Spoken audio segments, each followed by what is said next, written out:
ಈಗಾಗಲೇ ಡಿಪ್ಲೊಮ್ಯಾಟಿಕ್ ಆಗಿ ವ್ಯಾಪಾರದ ದೃಷ್ಟಿಯಿಂದ ಏನೇನು ಕ್ರಮ ತೆಗೆದುಕೊಂಡಿದೆ ಮತ್ತು ಪಾಕಿಸ್ತಾನ ಒದ್ದಾಡ್ತಾ ಇದೆ ಅನ್ನುವಂಥದ್ದು ಎಲ್ಲ ಮಾಧ್ಯಮಗಳಲ್ಲಿಯೂ ಅಲ್ಲಿನ ರಿಪೋರ್ಟ್ಗಳ ಆಧಾರದ ಮೇಲೆ ವರದಿಯಾಗಿದೆ.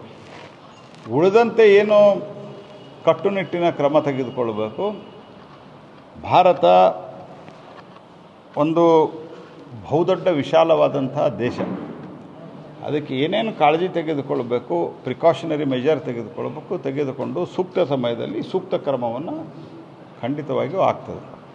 ಯಾವುದೇ ಸಂಗತಿಗಳಿಗೆ ಕಾಲಮಿತಿ ಹಾಕಿ ಹೀಗೆ ಮಾಡಬೇಕಂತ ಆಗೋದಿಲ್ಲ.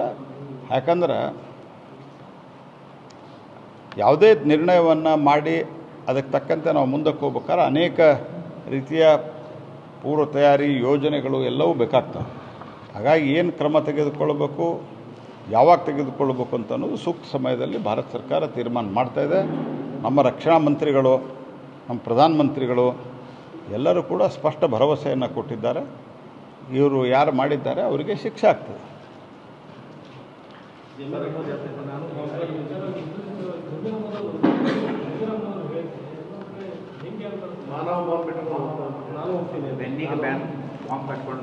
ನೋಡ್ರಿ, ನಾನು ಮೊನ್ನೆನೂ ಹೇಳೀನಿ, ಅವರು ಈ ಕಮ್ಯುನಲ್ ಇದೇನು ಮಾಡಿದಾರಲ್ಲ ಅದನ್ನೆಲ್ಲ ಬಿಟ್ಟು, ವಕ್ಫು ಇತ್ಯಾದಿ ಬಿಟ್ಟು ಮತ್ತು ಈ ರೀತಿ ಬಾಲಿಶವಾಗಿ ಮಾತನಾಡೋದು ಬಿಟ್ಟು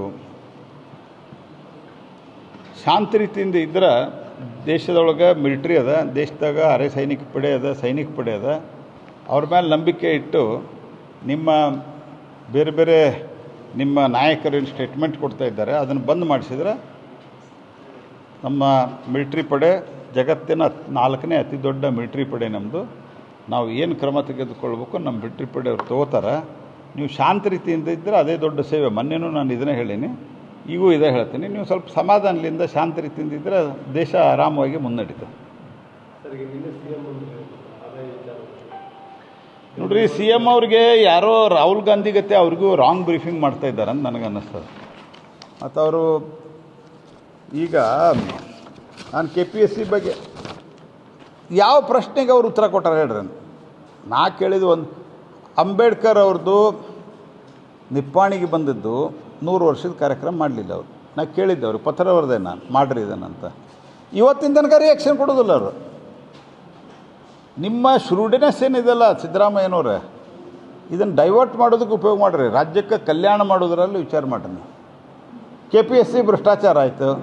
ಇದನ್ನು ನಾನು ಹೇಳಿದ್ದೆ, KPSC ಒಳಗೆ ಈ ಪ್ರಮಾಣದ ಭ್ರಷ್ಟಾಚಾರ, ರಾತ್ರಿ 2-3 ಗಂಟೆ ತನಕ ಹಾಲ್ ಟಿಕೆಟ್ ಕೊಡೋದು, ಆನಂತರ ಕೆಲವರಿಗೆ ಹಾಲ್ ಟಿಕೆಟೇ ಮುಟ್ಟದೇ ಇರುವಂಥದ್ದು, ಎಲ್ಲ ಸಂಗತಿಗಳ ಬಗ್ಗೆ ನಾನು ಪ್ರಸ್ತಾಪ ಮಾಡಿದಾಗ ಇಲ್ಲಿ ಬಂದು ಮಹದಾಯಿ ಅಂತ ಹೇಳ್ತಾರೆ. ನೀವು ಕೇಳಿದ್ದು, ನಾನು ನಿಮ್ಮದು ವಿಡಿಯೋ ಕ್ಲಿಪ್ಪಿಂಗ್ ನೋಡಿದ್ದೇನೆ. ನೀವೇನು ಕೇಳಿದ್ರಿ? KPSC ಬಗ್ಗೆ ಕೇಳಿದ್ರಿ. ಬಗ್ಗೆ ಮಾತಾಡಿದಾರ ಅವರು ಅಂತ ಕೇಳ್ತಾರೆ ಅವರು. ಹಾಂ, ನೀವು ಕೇಳಿದ್ದಕ್ಕೆ ಉತ್ತರ ಕೊಡ್ರಿ. KPSCಗೆ ಯಾಕೆ ಹಿಂಗಾಗೈತೆ ನಿಮ್ಮ ಮನೆ ಬರ?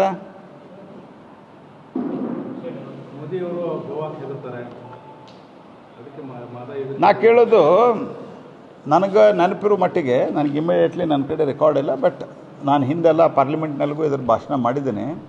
1970ರಿಂದ ಇದ್ರ ಸ್ವಲ್ಪ ವೇಗ ಪಡ್ಕೊಳ್ತಾ ಬಂತು ಮಹದಾಯಿ.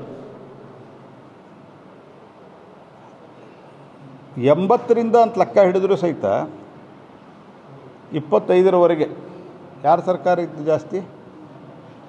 ಒಂದರ ಮಹದಾಯಿ ಬಗ್ಗೆ ನೀವು ಸರಿ ಮಾಡಿದ್ದೀರಿ ಅಂತ ಹೇಳ್ರಿ ಅವ್ರು, ಕಾಂಗ್ರೆಸ್ ಸರ್ಕಾರದವ್ರು. ನಾವು ಹೇಳಿದ್ವಿ ಅವ್ರಿಗೆ, ನೀವು ಟ್ರಿಬ್ಯುನಲ್ಗೆ ಕೊಡಬೇಡ್ರಿ, ಕೊಡೋದಾದರೂ ಕುಡಿಯೋ ನೀರಿಂದ ಬಿಟ್ಟು ಕೊಡ್ರಿ ಅಂತ. ಅದನ್ನು ಕೊಟ್ಟರು.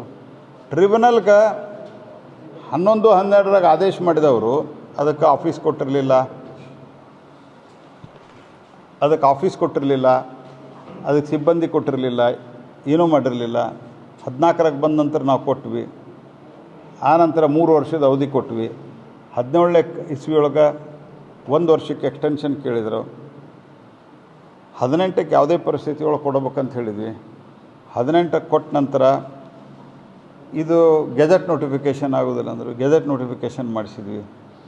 ಗೆಜೆಟ್ ನೋಟಿಫಿಕೇಷನ್ ಆದ ನಂತರ ಇದಕ್ಕೆ DPR ಬೇಕು, ಅದನ್ನು ಅಪ್ರೂವಲ್ ಕೊಡೋದಿಲ್ಲ ಅಂದರು. ಇವರು ಕೊಡೋದಿಲ್ಲ ಅಂತ ಹೇಳಿದ್ರಿ. 2 ತಿಂಗಳದಾಗ DPR ಅಪ್ರೂವಲ್ ಕೊಟ್ಟಿವಿ ನಾವು. DPR approval is the main thing. Central government role ಇರೋದು DPRದಾಗ. DPR approval ಕೊಡಿಸಿದ್ವಿ. ಆನಂತರ ಎನ್ವೈರ್ಮೆಂಟ್ ಕ್ಲಿಯರೆನ್ಸ್ ಕೊಡಿಸಿದಾರೋ ಅಂತ ಕೇಳ್ತಾರೆ. ಎನ್ವೈರ್ಮೆಂಟ್ ಕ್ಲಿಯರೆನ್ಸ್ ಆಗಿದೆ, ಅದಕ್ಕೆ ಎಕ್ಸಾಮ್ಷನ್ ಅದ. ಅದಕ್ಕೆ ಇರೋದು ಫಾರೆಸ್ಟ್ ಇದ್ದ. ಫಾರೆಸ್ಟ್ದಲ್ಲಿ ಇವರೇನು ಹೇಳಿದ್ದಾರೆ, ಫಾರೆಸ್ಟ್ದಲ್ಲಿ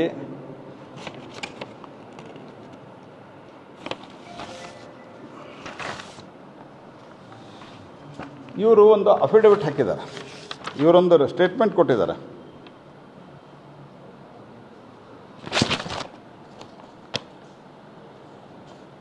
ಸುಪ್ರೀಂ ಕೋರ್ಟ್ನಲ್ಲಿ ವಿಷಯ ಇದೆ ಮತ್ತು ಗೋವಾ ರಾಜ್ಯ ವನ್ಯಜೀವಿ ಮಂಡಳಿ ಏನು ಕ್ವಾಸಿ ಜುಡಿಷಿಯಲ್ ಅಥಾರಿಟಿ ಇದೆ, ಅವರಲ್ಲಿ ಯಾವುದೇ ಕೆಲಸವನ್ನು ಮಾಡಬಾರ್ದು ಅಂತ ಹೇಳಿ ಒಂದು ಆದೇಶವನ್ನು ಹೊರಡಿಸಿದ್ದಾರೆ. ಅದಾದ ನಂತರ ಇವರು ಸುಪ್ರೀಂ ಕೋರ್ಟ್ನಾಗ ಕ್ವಶನ್ ಮಾಡ್ಯಾರಲ್ಲ, ಅದನ್ನು ನಾವು ಹೇಳಿದ್ದು ಹೈಕೋರ್ಟ್ನಾಗ ಇಲ್ಲೇ ಕ್ವಶನ್ ಮಾಡಿ ಅದನ್ನು ಕ್ವಾಶ್ ಮಾಡಿಸ್ರಿ ಅಂತ ಹೇಳಿ. ಯಾಕಂದ್ರೆ ಹ್ಯಾವ್ ನೋ ಅಥಾರಿಟಿ. ಮತ್ತು ಇವರೇನು ಹೇಳಿದ್ದಾರೆ, ಸುಪ್ರೀಂ ಕೋರ್ಟ್ನಲ್ಲಿ ಇರುವ ಕಾರಣ ಯಾವುದೇ ತೀರ್ಮಾನಗಳನ್ನು ಕೈಗೊಳ್ಳದೆ ಮುಂದೂಡುವಂತೆ ವನ್ಯಜೀವಿ ಮಂಡಳಿ ಸ್ಥಾಯಿ ಸಮಿತಿಗೆ ಮನವಿ ಮಾಡಿದ್ದು ನಿಮ್ಮ ಅಧಿಕಾರಿಗಳು. ಅದು ಕಾಪಿ ತೋರಿಸಪ್ಪ ಎಲ್ಲಿದೆ, ಇದು ಮಾಡಿದ್ದಾರೆ. ನಾವೇನು ಹೇಳಿದ್ದೀವಿ, ಅವರೇನು ಆದೇಶ ಕೊಟ್ಟಿದ್ದಾರೆ ವನ್ಯಜೀವಿ ಮಂಡಳಿ, ಗುಜರಾತ್ ಮಂಡಳಿ, ಕರ್ನಾಟಕ ಸರ್ಕಾರದಾಗ ಅದನ್ನು ಕ್ವಶನ್ ಮಾಡಿ ನೀವು ಕ್ವಾಶ್ ಮಾಡಿಸ್ರಿ. ಸಿಂಪಲ್ ಇದೆ ಅದು. ಬರ್ತಾರ, ಏನೋ ಮಾತಾಡ್ತಾರೆ, ಹೋಗ್ತಾರೆ. ಹಾಗಾಗಿ ಇವರ ಕೊಟ್ಟಿದ್ದಾರೆ ಇದನ್ನು. ನಾವು ಇಲ್ಲಿವರೆಗೆ ಮಹದಾಯಿ ಬಗ್ಗೆ ಅವ್ರೇನು ಮಾಡ್ಯಾರ ಅಂತ ಒಂದು ಪ್ರಶ್ನೆ ಕೇಳ್ರಿ, ನೀವು ಉತ್ತರ ಕೊಡಲ್ಲ. ಅವರು KPSC ಒಳಗೆ ಏನಾಗಿದೆ ಉತ್ತರ ಕೊಡಲ್ಲ. ಬೆಂಗಳೂರಿನ ಬೆಸ್ಟ್ ನೀಟ್ ಕೋಚಿಂಗ್ ಅಕಾಡೆಮಿ ಅಂದ್ರೆ excellence NEET academy. NEET crash course and NEET long term coaching admission ಪ್ರಾರಂಭ. ಈ ಕೂಡಲೇ ಸಂಪರ್ಕಿಸಿ. 84ರಿಂದ 50 kg ಬಂದೆ. ಆಮೇಲೂ ಸಣ್ಣಗೆ ಫಿಟ್ ಆಗಿದ್ದೀನಿ. ಅದಕ್ಕೆ ನಾನು ಯೂಸ್ ಮಾಡ್ತಾ ಇರೋದು ಜೀನಿ ಸ್ಲಿಮ್. ಸಣ್ಣ ಆಗಕ್ಕೆ ಜೀನಿ ಸ್ಲಿಮ್ ಯೂಸ್ ಮಾಡದೆ ಹೆಲ್ದಿನೂ ಅದೇ. ನೀವು ಸಣ್ಣ ಆಗಬೇಕಾ, ಹೆಲ್ದಿ ಆಗಬೇಕಾ? ಹಾಗಿದ್ರೆ ಜೀನಿ ಸ್ಲಿಮ್ ಯೂಸ್ ಮಾಡಿ.